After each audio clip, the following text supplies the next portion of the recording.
உங்கள் வெட்கத்துக்கு பதிலாக இரண்டத்தனையாய் பலன் வரும். லட்சைக்கு பதிலாக தங்கள் பாகத்தில் சந்தோஷப்படுவார்கள். அது நிமித்தம் தங்கள் தேசத்தில் இரட்டிப்பான சுதந்திரம் அடைவார்கள். நித்திய மகிழ்ச்சி அவர்களுக்கு உண்டாகும். ஏசாயா 61:7. For your shame you shall have double, and for confusion they shall rejoice in their portion. Therefore in their land they shall possess the double. Everlasting joy shall be unto them. Isaiah 61:7.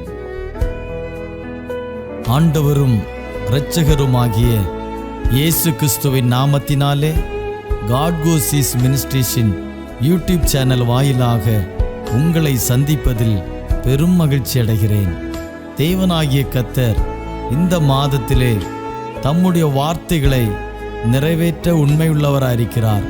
ஆதலால் அவர் சொன்ன வார்த்தையின்படியே நிறைவேற்றுவார். நாம் கண்ட எல்லா துயரங்களுக்கும், சூழ்நிலைகளுக்கும், பிரச்சனைகளுக்கும், கடன் பாரங்களுக்கும் பலனாக தேவனுடைய வார்த்தையை பிடித்து கொள்ளுவோம்.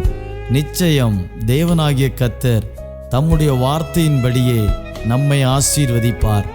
இந்த 2வது மாதத்திலே ஒவ்வொரு நாளும் தேவனுடைய வார்த்தையை கேளுங்கள், அறிக்கை செய்யுங்கள், விசுவாசியுங்கள். கர்த்தர் சொன்ன வாக்குத்தத்தங்களை அவர் நிறைவேற்றுவார் என்று விசுவாசிப்போம், காத்திருப்போம். தேவனாகிய கர்த்தர் இந்த மாதத்திலே பெரிய காரியங்களை செய்வாராக. ஆமேன்.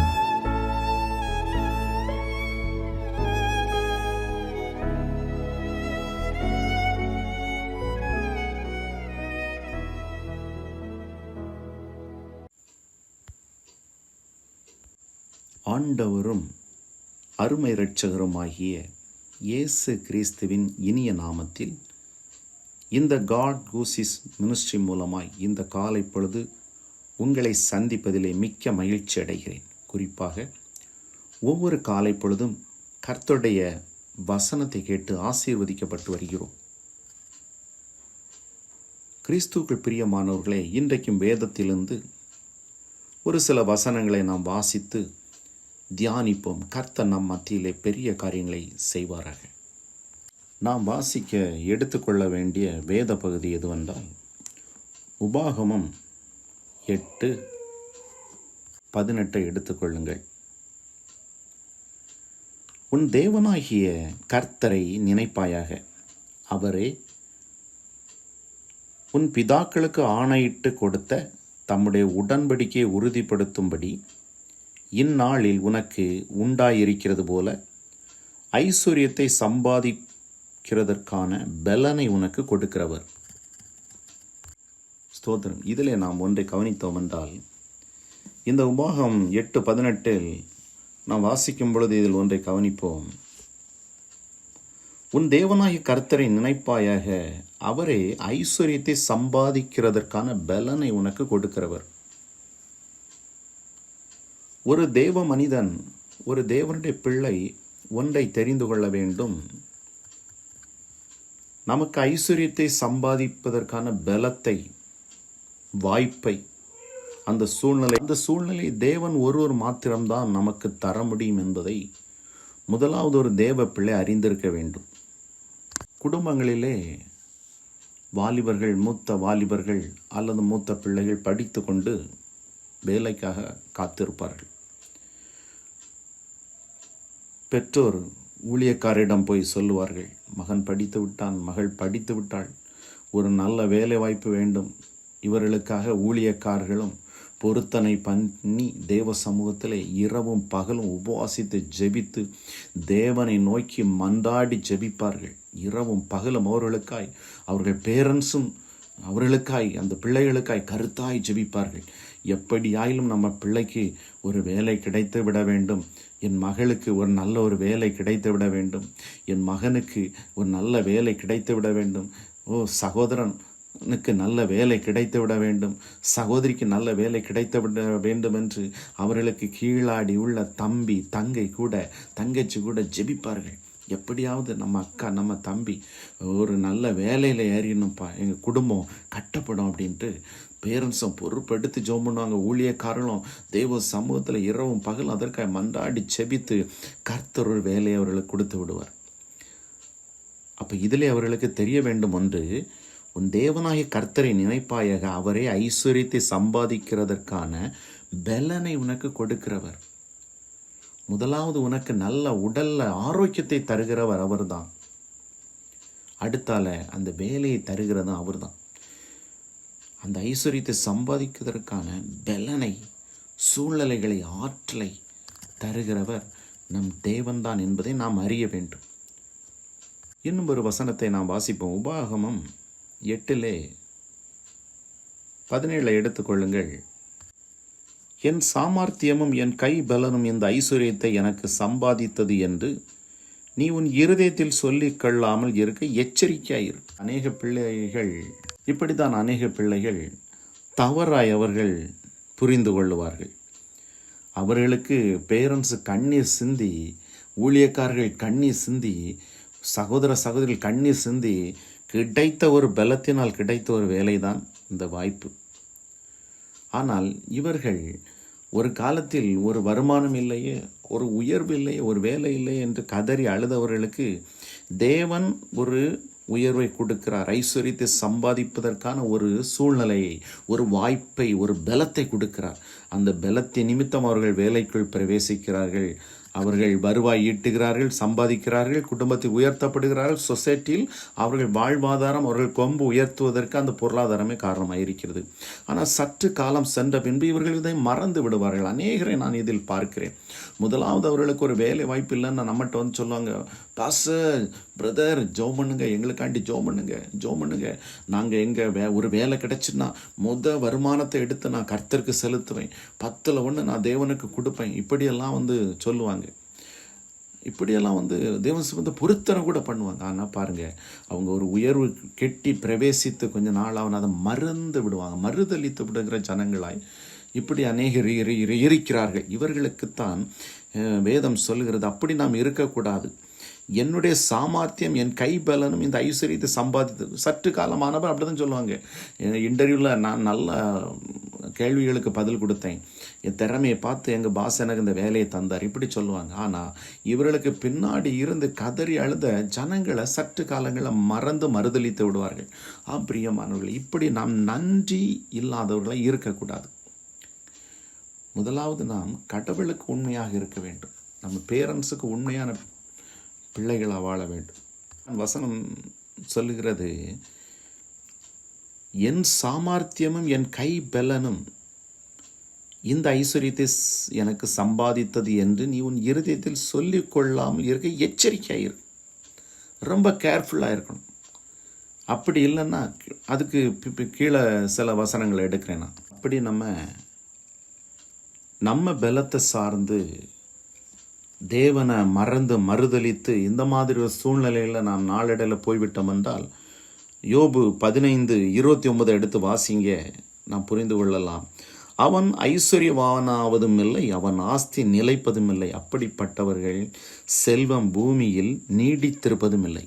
பாருங்கள், ஒருவன் தான் பெற்ற நன்மையை தேவனிடத்திலிருந்து பெற்றேன் என்று அவன் ஐஸ்வர்யத்தை சம்பாதிக்கிறதற்கான பலனை எனக்கு தேவன் தான் தந்தார், வாய்ப்பை தேவன் தான் தந்தார் என்று நினைத்து அவன் அமைதலாக அதில் பயணிப்பானே, ஆனால் அவனுக்கு அது ஆசீர்வாதமாக இருக்கும்.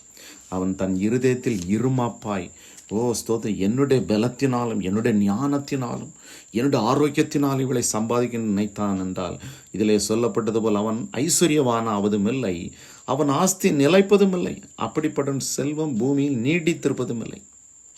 கேட்டலாம், தீமை தான் அவர்களை பின்தொடரும். சற்று காலம் அவர்களுக்கு வாய்ப்புகள் கொடுக்கப்பட்டிருக்கும். இவர்கள் செல்வத்தை, கிடைத்த வாய்ப்பை சேர்த்து சேர்த்து சேர்த்து சேர்த்து கொண்டு நிறைய பேங்க்லேயும் சொத்துக்கள்லேயும் முதலீடுகளை பண்ணுவாங்க. பாருங்கள், கூடால ஒரு தங்கச்சி இருப்பா, ஒரு அக்கா மேரேஜ் பண்ணாமல் இருப்பாங்க. அந்த அக்காளுக்கு ஒரு உதவிகளை செய்து அந்த அக்காளை உயர்த்துவோங்கிற எண்ணம் வராது. சில தங்கச்சிக்கு ஒரு கல்யாணம் பண்ணி கொடுக்கணும். குடும்பங்களில் ஒருவேளை தன்னுடைய சகோதரியோட கணவர் ஒரு வேலை வாய்ப்பு இல்லாமல் இருப்பார். ஒரு வார்த்தை கூட கேட்க மாட்டாங்க. என்ன செய்கிறீங்க, உங்களுக்கு ஏதாவது உதவி வேணுமான்னு கூட கேட்க மாட்டாங்க. இப்படி தான் இன்றைக்கி அநேகரை நம்ம பார்க்குறோம். அவங்களுக்கு கிடைக்கிறத சேர்த்து பேங்கில் சேர்த்து வச்சுக்கிட்டே இருப்பாங்க. அக்கம் பக்கத்தில் ஒரு சகோதரிகளுக்கு ஒரு கஷ்டப்படுறவங்களுக்கு ஒன்று கொடுக்கணும், ஒரு வாய்ப்பு, நம்மளுக்கு ஒரு வாய்ப்பு தந்த தேவன் எதுக்கு நமக்கு வாய்ப்பு தர, மற்றவங்களுக்கு இந்த மனுஷன் உதவணுங்காண்டி கொடுக்குறான். ஆனால் இவர்கள் மற்றவர்களை எட்டி கூட பார்க்க மாட்டார்கள், ஒரு வாய்ப்பு கேட்க கூட மாட்டார்கள், பேசக்கூட மாட்டார்கள். அதன் பின்பு ஏன் பேசுனா நம்மகிட்ட ஏதாவது உதவி கேட்டுருவாங்களோ என்கிற மனநிலையில பேசக்கூட மாட்டாங்க. இப்படி தான் இன்னைக்கு அநேகர் இருக்கிறார்கள். தேவன் எதற்கு தருகிறார்? உனக்கு ஒரு வாய்ப்பை எப்படி தந்தார்? உன்னிலும் திறமையானவர்கள் இருக்கிறார்கள், உன்னிலும் ஞானவான்கள் இருக்கிறார்கள். அவர்களுக்கு கொடுக்கப்படாத ஒரு வாய்ப்பு உனக்கு தேவன் தருகிறார். ஏனென்றால் உனக்காக திறப்பில் என்று அநேகர் கதறி செபித்தார்கள். இந்த மனிதன் ஆசீர்வதித்தால் அந்த குடும்பத்துக்கு ஒரு நன்மையாக இருக்கும், சகோதர சகோதரிகளுக்கு நன்மையாக இருக்கும் என்பதற்காகவே தேவன் இந்த வாய்ப்பை தந்தவன் உயர்த்துகிறார். அன்பு சகோதரனே சகோதரியே, நீ இதை சரியாய் பயன்படுத்தி வாழ கற்றுக்கொள்ள வேண்டும். இல்லாவிட்டால் கீழே சொல்லப்பட்ட ஒரு சூழ்நிலை தான் உனக்கு வரும். நீ தனக்கே வேண்டுமென்று நீ சேவிங் பண்ணி சொத்துக்களை வாங்கி ஆஸ்திகளை சேரும். சற்று காலம் உனக்கு நன்றாகத்தான் இருக்கும், இவை நன்றாகத்தான் போய்கிட்டு இருக்கும். ஆனால் சிறிது காலம் ஆன பின்பு தேவனை பார்ப்பார். இவனுக்கு கொடுத்ததில் நமக்கு என்ன, இவன் ஒரு ஆத்மாவும் ஆதாயம் பண்ண, ஒரு ஆளுக்கு ஒன்று ஒரு உதவியும் செய்ய மாட்டேங்கான். அப்படிதான் தேவனை பார்ப்பார். அதான் யோபுல சொல்லப்பட்டது போல், அவன் ஐஸ்வர்யவானாவதும் இல்லை, அவன் ஆஸ்தி நிலைப்பதும் இல்லை, அப்படிப்பட்டவர்கள் செல்வம் பூமியில் நீடித்திருப்பதும் இல்லை. கேட்டீங்களா? ஆகவே உங்களுக்கு தேவன் ஒரு வாய்ப்பை தந்தால்,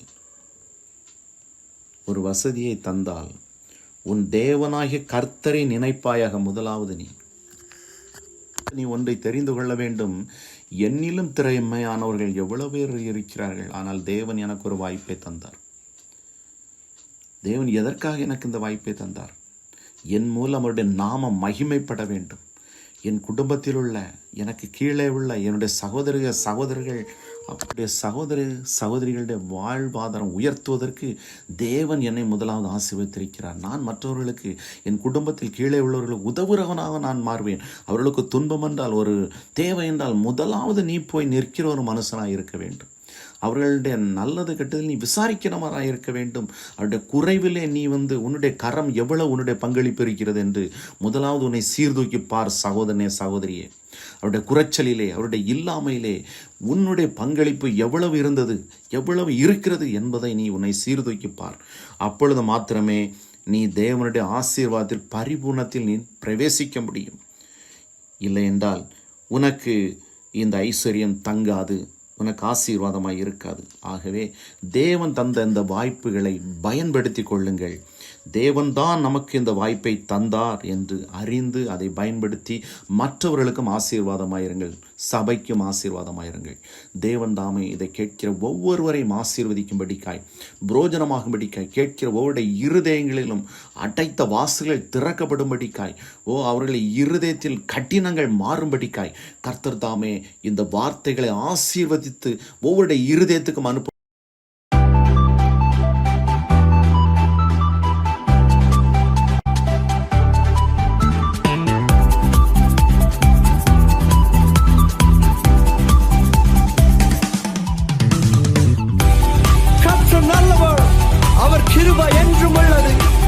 இதுவரை ஒரு குறைவும் இல்லாமல் உங்களை நடத்தினார் அல்லவா? என்னோடு கூட சேர்ந்து அந்த நல்ல தேவனை ஆராதிப்போம். Come on. ஆராதனை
நீரே, என் அன்பு தெய்வம் நீரே.